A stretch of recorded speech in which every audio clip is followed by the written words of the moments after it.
Di sini saya akan menyampaikan beberapa definisi pengendalian menurut para ahli. Yang pertama, menurut Ardio Astuti pada tahun 2012, pengendalian adalah suatu sistem yang disusun sedemikian rupa, sehingga antara bagian yang satu secara otomatis akan mengawasi bagian yang lainnya. Pengendalian internal adalah suatu pengujian kebenaran yang dilakukan dengan mencocokkan berbagai angka-angka dan transaksi yang dilaksanakan oleh petugas yang berbeda. Yang kedua, menurut Harry pada tahun 2013, pengendalian adalah seperangkat kebijakan dan prosedur untuk melindungi aset atau kekayaan perusahaan dari segala bentuk tindakan penyalahgunaan, menjamin tersedianya informasi akuntansi perusahaan. Yang ketiga, menurut Valery G. Kumaat pada tahun 2011, pengertian pengendalian menurut Valery G. Kumaat adalah suatu cara untuk mengarahkan, mengawasi, dan mengukur sumber daya suatu organisasi. Ia berperan penting untuk mencegah dan mendeteksi penggelapan dan melindungi sumber daya organisasi baik yang berwujud maupun tidak, seperti reputasi atau hak kekayaan intelektual seperti merek dagang. Yang keempat, menurut KOSO, Committee of Sponsoring Organization. Menurutnya, pengertian pengendalian adalah suatu proses yang dipengaruhi oleh dewan direksi, manajemen, dan karyawan yang dirancang untuk memberikan jaminan yang meyakinkan bahwa tujuan organisasi akan dapat dicapai melalui efisiensi dan efektivitas operasi, penyajian laporan keuangan, uang dapat dipercaya, ketaatan terhadap undang-undang dan aturan yang berlaku. Yang kelima, menurut Mulyadi pada tahun 2013, pengendalian adalah meliputi struktur organisasi, metode dan ukuran yang dikoordinasikan untuk menjaga kekayaan organisasi, mengecek ketelitian dan kendala pada data akuntansi, mendorong efisiensi dan mendorong dipatuhinya kebijakan manajemen.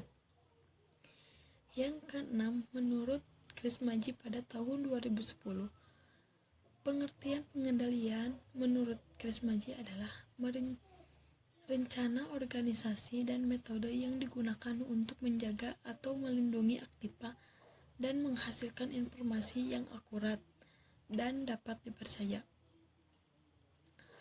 Ada juga menurut Amin Wijaya Tunggal pada tahun 2010, menurut James Halm pada tahun 2011, dan menurut Nugroho Wijayanto pada tahun 1985, dan yang terakhir menurut Sekir Baridwan pada tahun 1998. Asas-asas pengendalian. Pengendalian dilakukan dengan tujuan supaya apa yang sudah direncanakan bisa dilakukan dengan baik, sehingga bisa mencapai target dan tujuan yang ingin dicapai. Menetapkan asas-asas pengawasan sebagai berikut. Asas tercapainya tujuan. Pengawasan harus ditujukan ke arah terciptanya tujuan, yaitu dengan mengadakan perbaikan untuk menghindari penyimpangan dari perencanaan. Yang kedua, asas efisiensi pengawasan. Pengawasan itu efisiensi bila bisa menghindari deviasi-deviasi dari perencanaan sehingga tidak menimbulkan hal-hal yang lain di luar dugaan. Yang ketiga, asas tanggung jawab. Pengawasan hanya bisa apabila manajer bertanggung jawab penuh terhadap pelaksanaan perencanaan. Yang keempat, asas pengawasan terhadap massa. Pengawasan yang efektif harus ditujukan ke arah pencegahan penyimpangan perencanaan yang akan terjadi baik pada waktu sekarang maupun masa yang akan datang. Yang kelima, asas pengawasan langsung. Terkait kontrol yang dipilih ialah pengusahaan adanya manajer bawah yang berkualitas baik, cara yang paling tepat untuk menjamin adanya pelaksanaan yang sesuai dengan perencanaan ialah menge- ialah mengusahakan sebisa mungkin para petugas untuk memiliki kualitas yang baik. Sekian dari saya, terima kasih. Selanjutnya ada fungsi dan tujuan pengendalian. Pengendalian manajemen merupakan usaha yang tersistematis dari perusahaan untuk mencapai tujuannya dengan cara membandingkan prestasi kerja dengan rencana dan membuat tindakan yang tepat untuk mengoreksi perbedaan yang penting. Pengendalian biaya yang efektif akan tergantung pada komunikasi yang baik antara informasi akuntansi dengan manajemen. Kemudian tujuan pengendalian. Tujuan sistem pengendalian manajemen antara lain sebagai berikut. Yang pertama, supaya proses pelaksanaan dilakukan sesuai dengan ketentuan-ketentuan dari rencana. Melakukan tindakan perbaikan jika terdapat penyimpangan-penyimpangan. Kemudian, supaya tujuan yang dihasilkan sesuai dengan rencananya. Menjaga keamanan harta milik suatu organisasi, memeriksa ketelitian dan kebenaran data akuntansi, memajukan efisiensi dalam operasi, meningkatkan akuntabilitas, merangsang kepatuhan dan kebijakan, rencana, prosedur, peraturan, dan ketentuan yang berlaku. Saya akan menjelaskan materi yang selanjutnya, yaitu mengenai sifat dan waktu pengendalian. Sifat dan waktu pengendalian atau kontrol dapat dibedakan atas yang pertama, yaitu preventive control. Preventive control adalah pengendalian yang dilakukan sebelum kegiatan untuk menghindari terjadinya penyimpangan dalam pelaksanaannya. Cara melakukannya yaitu yang pertama, menentukan proses pelaksanaan pekerjaan. Dengan menentukan setiap proses pelaksanaan pekerjaan dapat memudahkan setiap karyawan untuk melaksanakan tugasnya sesuai urutan. Yang kedua yaitu membuat peraturan dan pedoman pelaksanaan pekerjaan itu. Dengan membuat peraturan diharapkan setiap karyawan dapat melaksanakan setiap tugasnya mengikuti aturan yang ada. Yang ketiga yaitu menjelaskan dan mendemonstrasikan cara pelaksanaan pekerjaan. Dengan menjelaskan setiap pekerjaan dan mendemonstrasikannya, maka akan memudahkan karyawan untuk melaksanakan tugasnya dengan baik.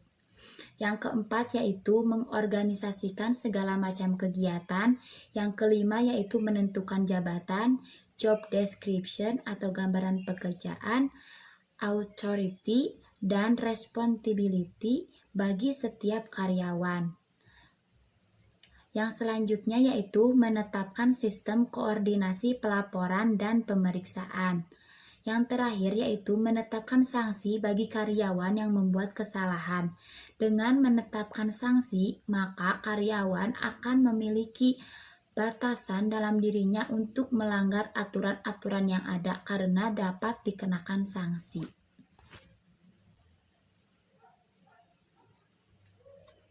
Yang kedua yaitu Refresher. kontrol. Refressive control Adalah pengendalian yang dilakukan setelah terjadinya kesalahan dalam pelaksanaannya, agar kesalahan yang sama tidak terjadi lagi di waktu yang akan datang. Cara melakukannya yaitu yang pertama, membandingkan antara hasil dengan rencana. Yang kedua, menganalisis sebab-sebab yang menimbulkan kesalahan dan mencari tindakan perbaikannya. Dengan menganalisis sebab-sebab akan mempermudah dalam mencari kesalahannya sehingga dalam perbaikannya tidak membutuhkan waktu yang cukup lama. Yang ketiga yaitu memberikan penilaian terhadap pelaksanaannya. Jika perlu dikenakan sanksi hukuman kepadanya. Jika seorang karyawan melaksanakan tugasnya dan harus diberikan penilaian terhadap pelaksanaannya agar memberikan kesan tersendiri kepada karyawan untuk melakukan tugasnya dengan baik. Yang keempat yaitu menilai kembali prosedur-prosedur pelaksanaan yang ada untuk memantapkan rencana yang akan dibuat. Yang kelima yaitu mengecek kebenaran laporan yang dibuat oleh petugas pelaksana. Dengan mengecek setiap laporan yang dibuat oleh petugas pelaksana akan membuat setiap karyawan melakukan tugasnya dengan baik karena akan dicek pada akhir kemudian. Yang keenam yaitu jika perlu meningkatkan keterampilan atau kemampuan pelaksana melalui training atau education. Untuk meningkatkan setiap keahlian karyawan, maka bisa dilakukan training atau education untuk melatih dan memperkembangkan kemampuan-kemampuan setiap karyawan.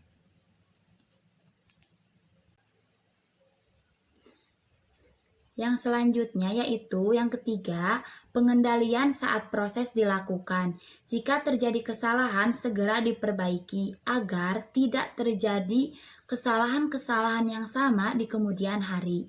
Yang keempat yaitu pengendalian berkala. Pengendalian yang dilakukan secara berkala. Dengan melakukan pengendalian secara berkala, maka diharapkan setiap rencana yang dilakukan dapat meminimalisir setiap kesalahan yang terjadi. Yang kelima yaitu pengendalian mendadak. Pengawasan yang dilakukan secara mendadak untuk mengetahui apa pelaksanaan atau peraturan-peraturan yang ada dilaksanakan dengan baik. Yang keenam yaitu pengamatan melekat, yaitu pengendalian yang dilakukan mulai dari sebelum, sesaat, dan sesudah kegiatan dilakukan untuk mengamati setiap rencana yang dilakukan agar tidak terjadi kesalahan-kesalahan yang pernah terjadi sebelumnya. Assalamualaikum. Di sini saya akan melanjutkan mempresentasikan tentang proses dan cara-cara pengendalian. Proses manajemen bisa diartikan sebagai aktivitas-aktivitas atau kegiatan-kegiatan antara lain seperti yang pertama, perencanaan, kedua, pengendalian, ketiga, pengambilan keputusan.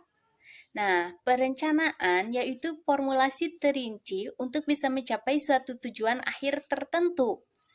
Oleh karena itu, perencanaan memberikan syarat suatu penetapan tujuan dan juga identifikasi metode untuk bisa mencapai tujuan tersebut. Yang kedua, pengendalian. Nah, di dalam pengendalian ini, proses perencanaan baru sampai tahap setengahnya dalam proses manajemen. Jika suatu rencana sudah dibuat, rencana itu harus diimplementasikan.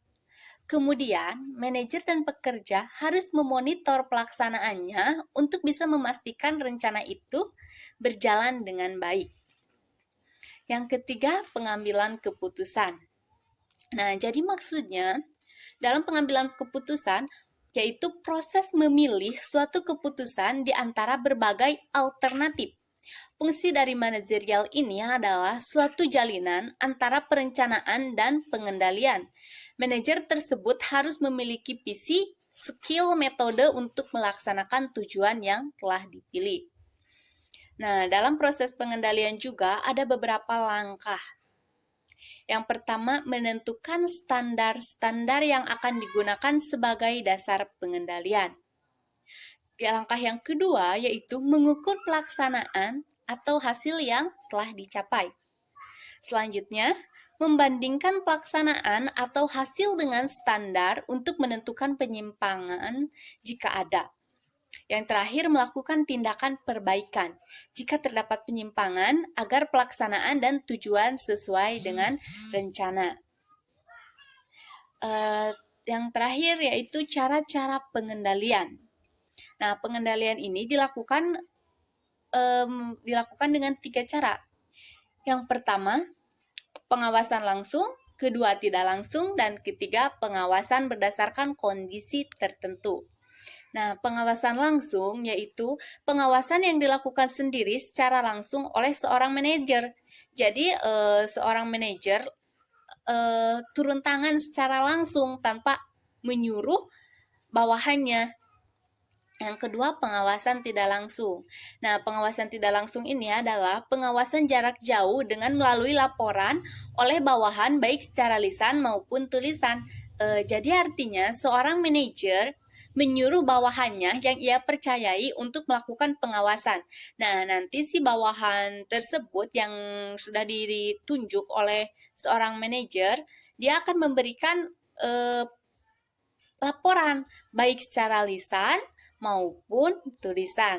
Nah, yang ketiga, pengawasan berdasarkan kondisi tertentu. Nah, di dalam pengawasan berdasarkan kondisi tertentu ini jadi pengendalian yang dikhususkan untuk kesalahan-kesalahan atau kondisi tertentu. Nah, dilakukannya dengan dua cara kombinasi, yaitu dengan langsung maupun tidak langsung. Jenis pengendalian. Pengendalian dibedakan menjadi 3 aspek, yaitu yang pertama aspek waktu, aspek objek, dan aspek subjek. Yang pertama, atas dasar aspek waktu, memiliki pengendalian preventif dan pengendalian represif.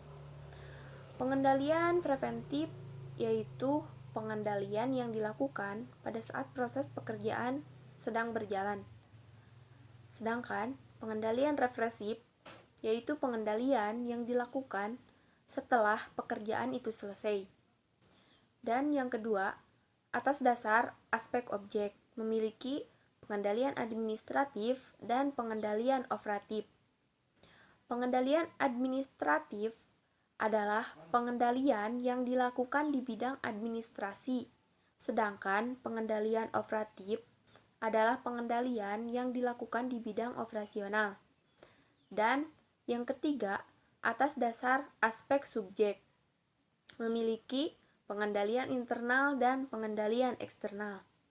Pengendalian internal adalah pengendalian yang ditunjukkan pada pelaku fungsi-fungsi manajemen.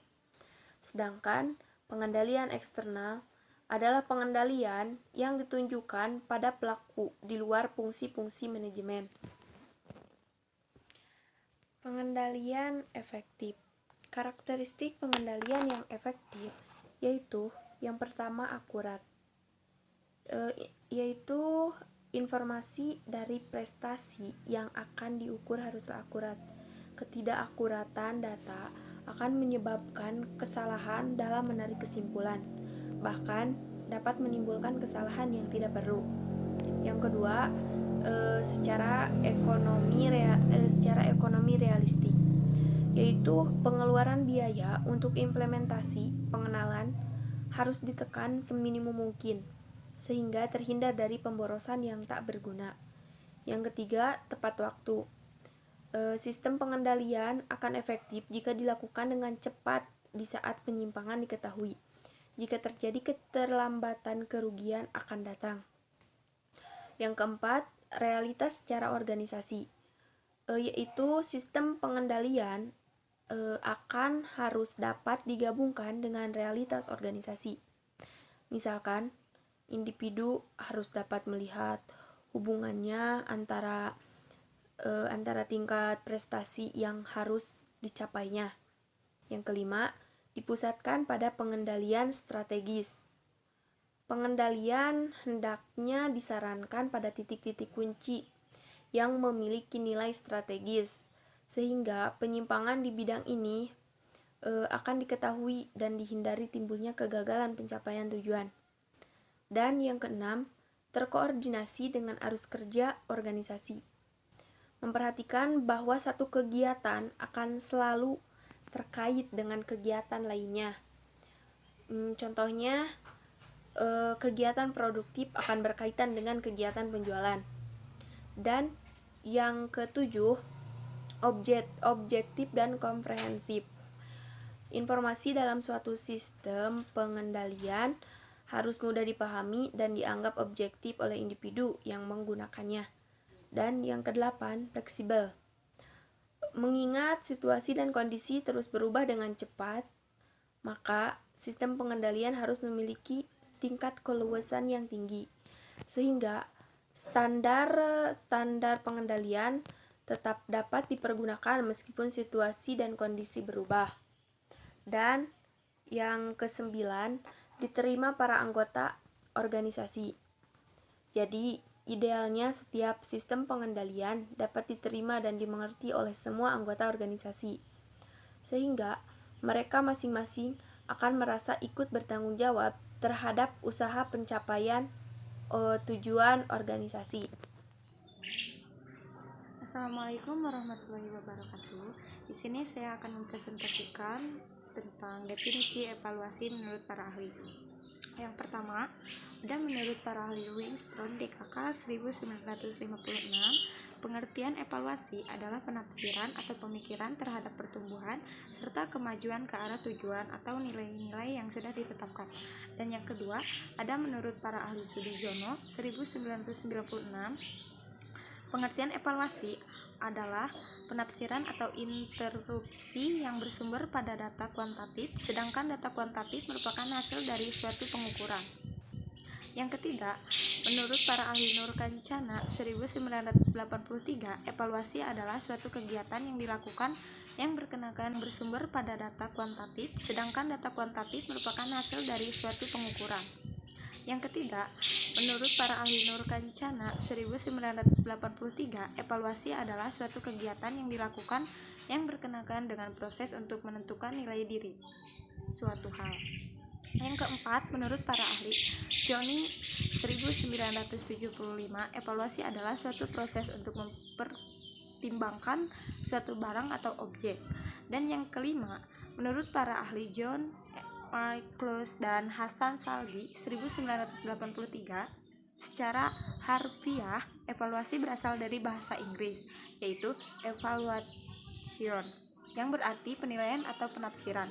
Yang keenam, menurut para ahli Sutlablem DKK 1971, evaluasi sebagai the process of the time, obtain, dan producing, yang artinya dalam evaluasi terdapat beberapa unsur, yaitu sebuah proses perolahan, penggambaran, dan penyediaan informasi yang berguna. Dan yang ketujuh, menurut para ahli Kumano 2001, evaluasi adalah penilaian terhadap data yang telah dikumpulkan melalui kegiatan asesmen. Yang kedelapan, menurut para ahli Raplitray, beliau menyatakan bahwa pengertian evaluasi adalah suatu proses pengumpulan pendidikan sudah tercapai. Yang kesembilan, menurut para ahli Klonglais 1995, evaluasi adalah suatu keputusan mengenai nilai yang berdasarkan pada hasil pengukuran. Dan yang terakhir, ke-10, menurut para ahli Jones, evaluasi adalah aktivitas yang dirancang untuk menimbangkan manfaat suatu program dalam kriteria, teknik, pengakuan, metode, analisis, serta bentuk rekomendasi. Assalamualaikum warahmatullahi wabarakatuh. Di sini saya akan mempresentasikan tentang model-model evaluasi dan pendekatan evaluasi.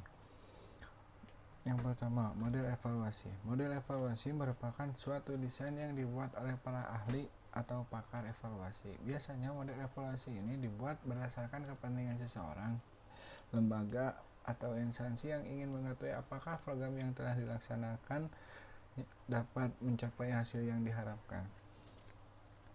Di sini saya akan menjelaskan 5 model evaluasi yang sering digunakan, yaitu yang pertama, model evaluasi CIP.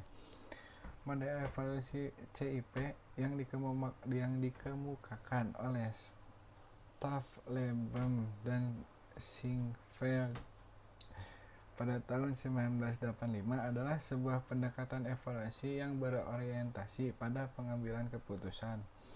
Decision-oriented evaluation approach.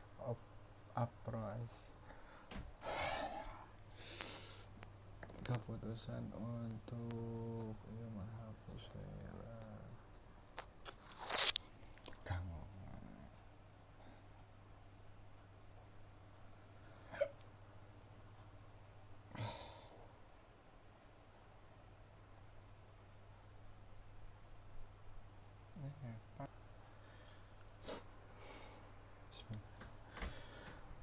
Assalamualaikum warahmatullahi wabarakatuh.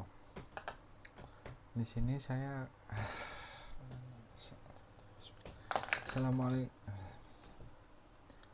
Assalamualaikum warahmatullahi wabarakatuh. Di sini saya akan mempresentasikan tentang model-model evaluasi dan pendekatan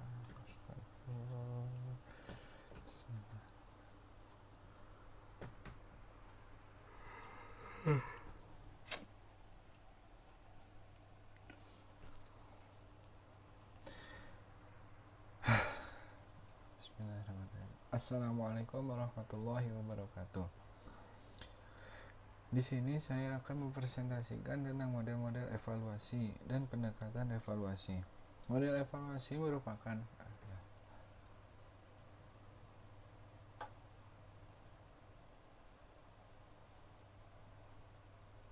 mempresentasikan model-model evaluasi.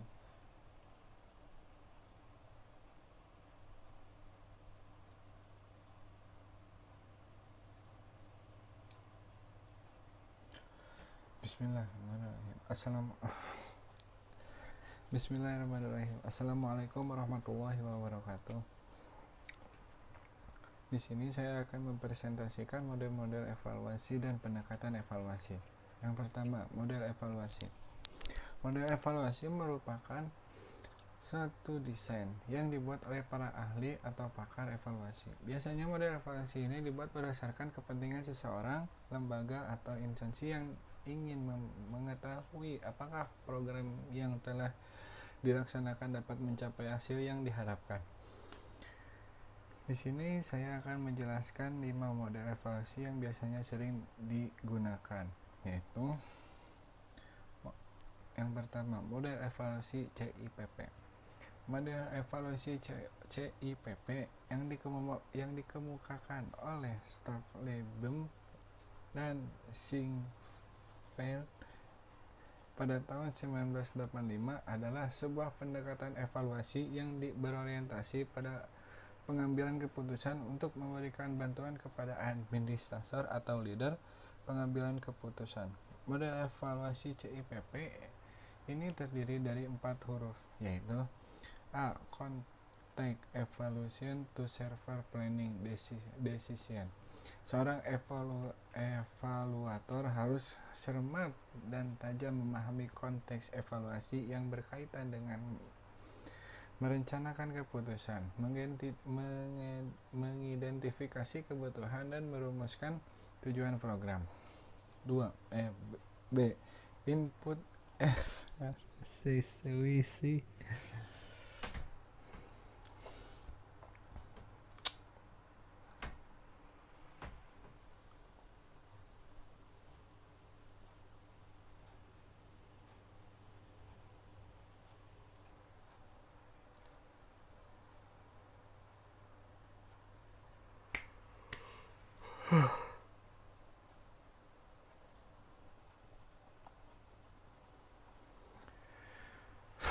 Bismillahirrahmanirrahim. Assalamualaikum warahmatullahi wabarakatuh.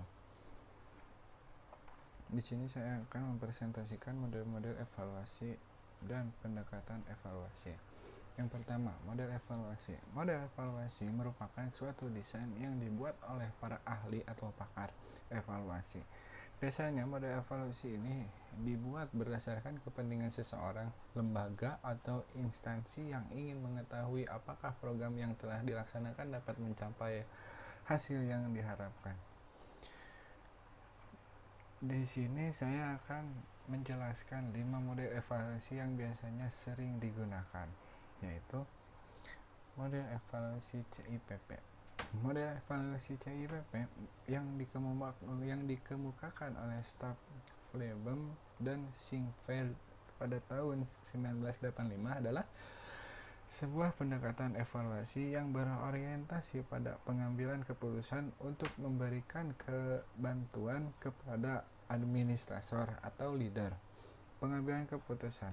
Model evaluasi CIPP ini terdiri dari 4 huruf, yaitu Context Evaluation to Server Planning Decision. Seorang evaluator harus cermat dan tajam memahami konteks evaluasi yang berkaitan dengan merencanakan keputusan, mengidentifikasi kebutuhan, dan merumuskan tujuan program.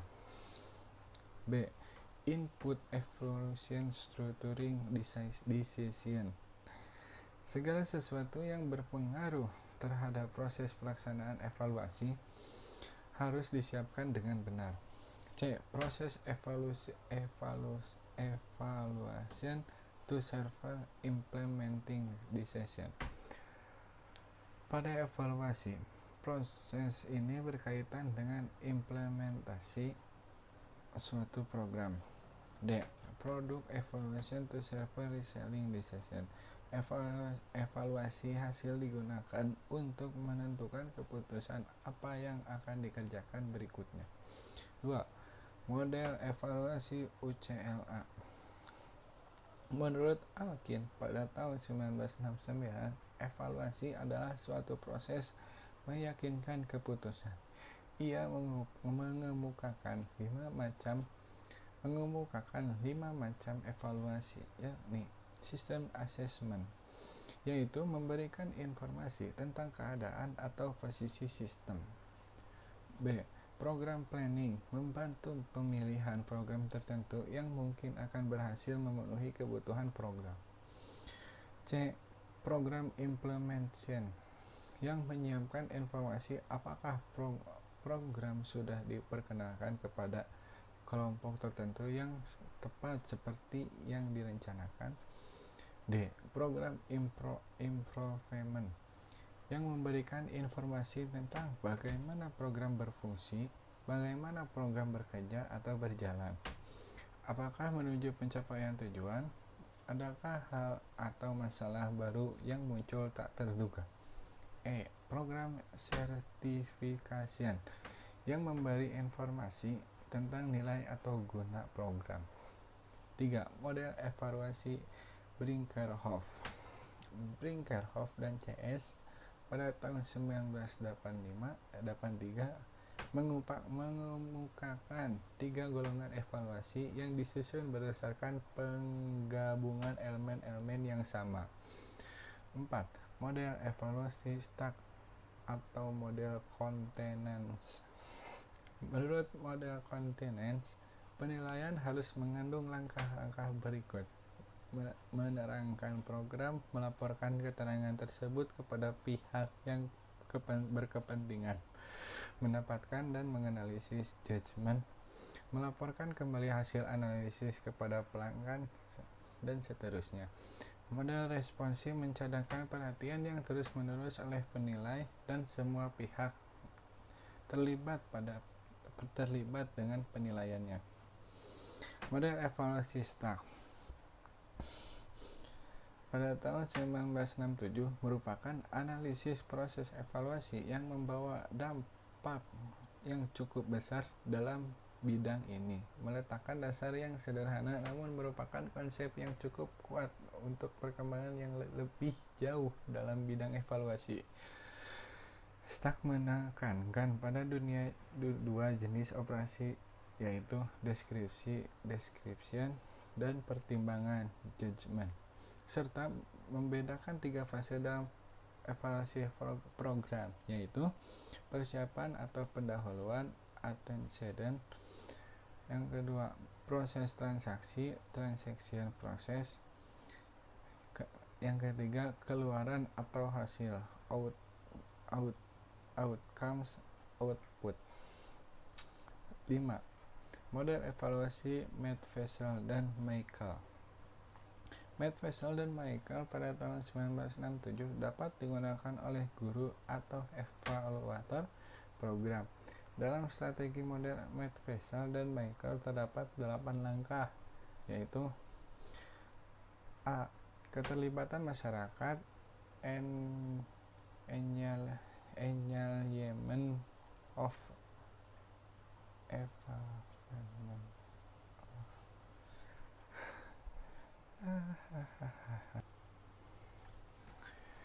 Yang kelima, model evaluasi Matt-Vesel dan Michael. Matt-Vesel dan Michael pada tahun 1967 dapat digunakan oleh guru dan evaluator program. Dalam strategi model Matt-Vesel dan Michael terdiri dari 8 langkah, yaitu keterlibatan masyarakat, involvement of the community, yakni orang tua, ahli-ahli pendidikan, dan peserta didik. 2. B. Pengembangan tujuan dan memilih tujuan menurut skala prioritas. C. Menerjemahkan tujuan menjadi bentuk tingkah laku dan Mengembangkan pengajaran rasional, inter-observation, standar, judgment, antecedent, synthesis.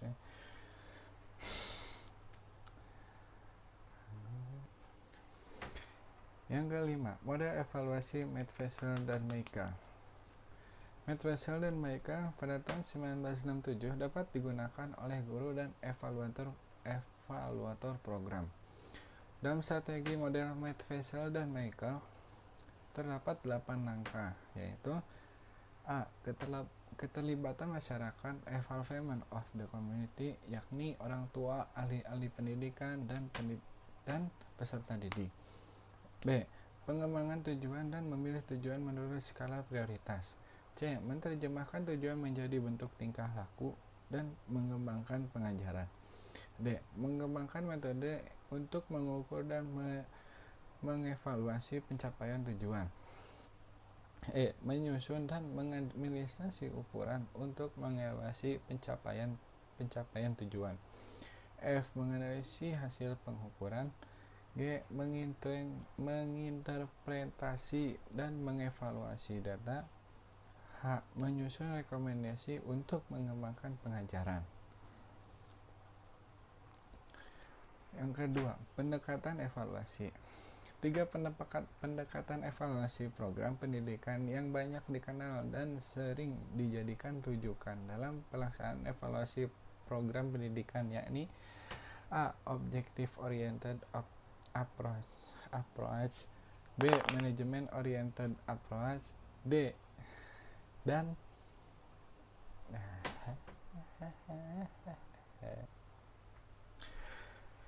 yang kedua, pendekatan evaluasi. 3 pendekatan evaluasi program pendidikan yang banyak dikenal dan sering dijadikan rujukan dalam pelaksanaan evaluasi program pendidikan, yakni A. Objective oriented approach, B. Management oriented approach, dan C.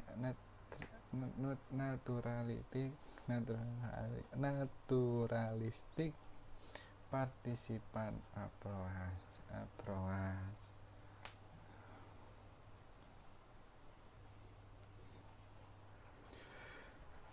Dan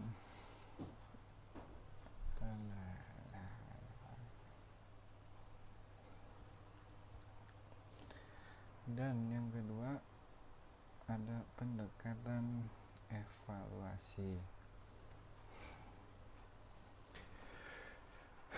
3 pendekatan evaluasi program pendidikan yang banyak dikenal dan sering dijadikan rujukan dalam pelaksanaan evaluasi program pendidikan, yakni Objective Oriented Approach, B. Management Oriented Approach, dan C. Naturalistic Participant Approach, dengan uraian yang disertai contoh dan penggunaannya. A. Objective Oriented Evaluation Approach. Taylor mendefinisikan penilaian pendidikan sebagai suatu proses untuk menentukan sejauh mana tujuan-tujuan pendidikan dari program sekolah atau kurikulum tercapai. Pendekatan penilaian yang dikemukakan Taylor ini meliputi langkah-langkah, yaitu 1. Menentukan tujuan secara jelas. 2. Mengklarifikasi tujuan-tujuan tersebut. 3. Mendefinisikan tujuan-tujuan dalam istilah perilaku terukur. 4. Temukan situasi di mana prestasi atau tujuan dapat diperlihatkan. 5. Mengembangkan atau memilih teknik-teknik pengukuran. 6. Mengumpulkan data. 7. Membandingkan dan data kinerja dengan tujuan-tujuan yang dinyatakan dalam perilaku terukur. Taylor merekomendasikan 6 tujuan umum pendidikan, yaitu memperoleh informasi. 2. Mengembangkan kebiasaan kerjasama dan keterampilan belajar. 3. Mengembangkan cara berpikir yang efektif. 4. Menginternalisasikan sikap sosial, minat, apresiasi, dan sensitivitas. 5. Memelihara kesehatan fisik. Dan 6. Mengembangkan filsafat hidup. B. Diskrepansi evaluation model. Management Oriented Model.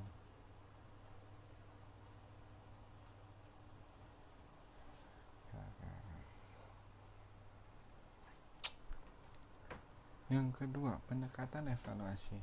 3 pendekatan evaluasi program pendidikan yang banyak dikenal dan sering dijadikan rujukan dalam pelaksanaan evaluasi program pendidikan, yaitu A. Objective Oriented Approach, B. Management Oriented Approach, dan C.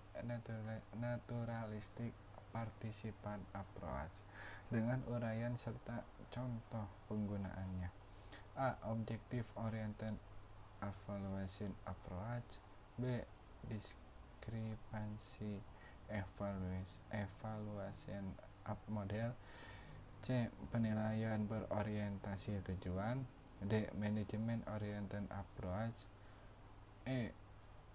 The Utilization Focused Evaluation Approach, F. Naturalistic and Participant Approach. Bismillahirrahmanirrahim. Assalamualaikum warahmatullahi wabarakatuh. Perkenalkan, nama saya Dedi Farhan. Dalam video ini saya akan melanjutkan pembahasan materi tentang evaluasi yang sudah disampaikan oleh teman-teman saya sebelumnya. Nah, di sini saya akan membahas tentang fungsi dan tujuan evaluasi. Nah, yang pertama yaitu fungsi evaluasi. Fungsi evaluasi berdasarkan Undang-Undang Republik Indonesia Sisdiknas nomor 20 tahun 2003 pasal 58 ayat 1 bahwa evaluasi adalah hasil belajar peserta didik, dilakukan untuk membantu proses, kemajuan dan perkembangan hasil belajar peserta didik secara berkesinambungan. Nah, menurut saya evaluasi juga bisa diterapkan di lingkungan kerja atau organisasi, di mana evaluasi ini berfungsi sebagai penilaian hasil kinerja seseorang atau suatu organisasi, di mana ketika penilaiannya kurang bisa diperbaiki, dan ketika penilaiannya baik bisa lebih ditingkatkan atau dimaksimalkan. Nah, selain fungsi-fungsi yang sudah disampaikan tadi, bahwa evaluasi berfungsi sebagai yang pertama yaitu berfungsi selektif. Nah, fungsi selektif ini dimana dengan cara mengadakan penilaian, guru mempunyai cara untuk mengadakan seleksi atau penilaian terhadap peserta didiknya. Penilaian itu sendiri mempunyai berbagai tujuan. Yang pertama yaitu untuk memilih peserta didik yang dapat diterima di sekolah tertentu. Yang kedua yaitu memilih peserta didik yang dapat naik kelas ke tingkat berikutnya. Yang ketiga untuk memilih peserta didik yang seharusnya mendapat beasiswa. Yang keempat yaitu memilih peserta didik yang sudah berhak meninggalkan sekolah atau sebagainya. Nah, dari fungsi selektif ini bisa disimpulkan bahwa atau contohnya yaitu seperti seleksi atau seperti ujian, di mana seseorang bisa layak atau tidaknya mengikuti atau masuk ke golongan tertentu ketika sudah lolos atau tidak lolosnya suatu ujian atau seleksi. Yang kedua yaitu penilaian berfungsi diagnostik. Apabila alat yang digunakan dalam penilaian cukup memenuhi persyaratan, maka dengan melihat hasilnya, guru akan mengetahui kelemahan peserta didik. Di samping itu, diketahui pula sebab-sebab kelemahan itu. Nah, jadi dengan mengadakan evaluasi atau penilaian, guru mengadakan diagnosis kepada peserta didik tentang kebaikan dan kelemahannya. Dengan diketahui sebab-sebab kelemahan ini dan akan lebih mudah dicari untuk mengatasinya. Nah, jadi dengan fungsi diagnostik ini, ketika seseorang mempunyai kelemahan, bisa dicari tahu sumber dari kelemahan tersebut, juga bisa kita untuk mengatasinya. Nah, yang ketiga yaitu penilaian berfungsi sebagai penetapan sistem. di mana sistem baru yang kini banyak dipopulerkan di negara barat adalah sistem belajar sendiri. Belajar sendiri dapat dilakukan dengan cara mempelajari sebuah paket belajar, baik itu membentuk modul maupun paket belajar yang lain. Sebagai alasan dari timbulnya sistem ini adalah adanya pengakuan yang besar terhadap kemauan atau kemampuan individual. Nah, pendekatan yang lebih bersifat melayani perbedaan kemampuan adalah pengajaran secara kelompok. Untuk dapat menentukan pasti di kelompok mana seseorang peserta didik harus ditempatkan, digunakan suatu evaluasi atau penilaian. Sekelompok peserta didik yang mempunyai hasil penilaian yang sama akan berada di kelompok yang sama dalam belajar. Jadi, dengan adanya evaluasi atau penilaian, misal ada suatu siswa di mana ketika hasil dari penilaian atau evaluasi tersebut terdapat beberapa golongan, misal golongan A, B, dan C. Nah, para siswa tersebut akan dikelompokkan sesuai dengan hasil penilaian tersebut. Ada kelompok A, kelompok B, dan kelompok C. Nah, selanjutnya yang keempat atau yang terakhir adalah penilaian berfungsi sebagai pengukur keberhasilan. Nah, fungsi yang keempat ini, penilaian itu dimaksud untuk mengetahui sejauh mana suatu program berhasil diterapkan atau tidak. Nah, keberhasilan program ditentukan oleh beberapa faktor, yaitu faktor guru, metode mengajar, kurikulum, sarana, dan sistem administrasi. Seperti itu. Nah, yang selanjutnya yaitu tujuan evaluasi. Kita tahu bahwa tujuan evaluasi adalah untuk memperbaiki cara pembelajaran, mengadakan perbaikan, dan pengayaan bagi peserta didik, serta menempatkan peserta didik pada situasi pembelajaran yang lebih tepat, sesuai dengan tingkat kemampuan yang dimilikinya. Nah, tujuan lain adalah untuk memperbaiki dan mendalami dan memperluas pelajaran, dan yang terakhir adalah untuk memberitahukan atau melaporkan kepada para orang tua atau wali peserta didik mengenai penentuan kenaikan kelas atau penentuan kelulusan peserta didik. Nah, menurut Sudirman N. dan kawan-kawan, bahwa tujuan penilaian atau evaluasi dalam proses pembelajaran yang pertama yaitu pengambilan keputusan tentang hasil belajar. Yang kedua yaitu memahami peserta didik. Yang ketiga, memperbaiki dan mengembangkan program pembelajaran.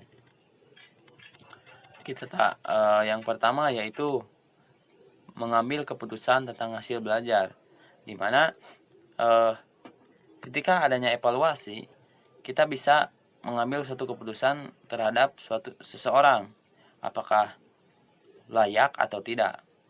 Yang kedua yaitu memahami peserta didik. Nah, ketika kita sudah mengambil keputusan tentang seseorang atau peserta didik, kita pahami dulu.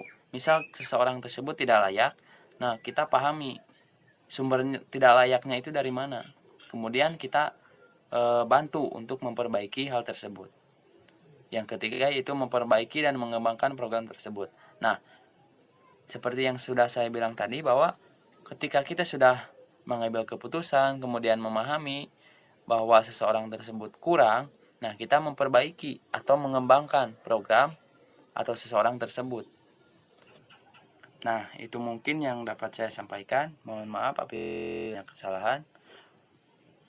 Wabillahi taufiq wal hidayah. Wassalamualaikum warahmatullahi wabarakatuh. Baik, di sini saya akan mempresentasikan materi tentang evaluasi kinerja dan evaluasi program. Evaluasi kinerja adalah suatu metode dan proses penilaian dan pelaksanaan tugas seseorang atau sekelompok orang atau unit-unit kerja dalam satu perusahaan atau organisasi sesuai dengan standar kinerja atau tujuan yang ditetapkan lebih dahulu. Kinerja keuangan perusahaan berkaitan dengan era pengukuran dan penilaian kinerja. Munawir menyatakan bahwa tujuan dari pengukuran kinerja keuangan perusahaan adalah sebagai berikut. A. Mengetahui tingkat likuiditas. Likuiditas menunjukkan kemampuan suatu perusahaan untuk memenuhi kewajiban keuangan yang harus segera diselesaikan pada saat ditagih. B. Mengetahui tingkat solvabilitas. Solvabilitas menunjukkan kemampuan perusahaan untuk memenuhi kewajiban keuangannya apabila perusahaan tersebut dilikuidasi, baik keuangan jangka panjang maupun jangka pendek. C. Mengetahui tingkat rentabilitas. Rentabilitas atau yang sering disebut juga dengan profitabilitas menunjukkan kemampuan perusahaan untuk menghasilkan laba selama periode tertentu. D. Mengetahui tingkat stabilitas. Stabilitas menunjukkan kemampuan perusahaan untuk melakukan usahanya dengan stabil, yang diukur dengan mempertimbangkan kemampuan perusahaan untuk membayar utang-utangnya serta membayar beban bunga atas utang-utangnya tepat pada waktunya. Yang kedua, evaluasi program. Evaluasi program adalah suatu unit atau kesatuan kegiatan yang bertujuan untuk mengumpulkan informasi yang merealisasi atau mengimplementasi dari suatu kebijakan. Berlangsung dalam proses yang berkesinambungan dan terjadi dalam suatu organisasi yang melibatkan sekelompok orang guna pengambilan keputusan. Evaluasi program bertujuan untuk mengetahui pencapaian tujuan program yang telah dilaksanakan. Selanjutnya, hasil evaluasi program digunakan sebagai dasar untuk melaksanakan kegiatan tindak lanjut atau untuk dengan kegiatan supervisi. Kegiatan evaluasi atau supervisi dimaksud dengan untuk mengambil keputusan atau melakukan tindak lanjut dari program yang telah dilaksanakan. Manfaat dari evaluasi program dapat berupa pemberhentian program, merevisi program, melanjutkan program, dan menyebarluaskan program. Sekian dari saya. Mohon maaf apabila ada kesalahan. Mohon dimaafkan. Assalamualaikum warahmatullahi wabarakatuh.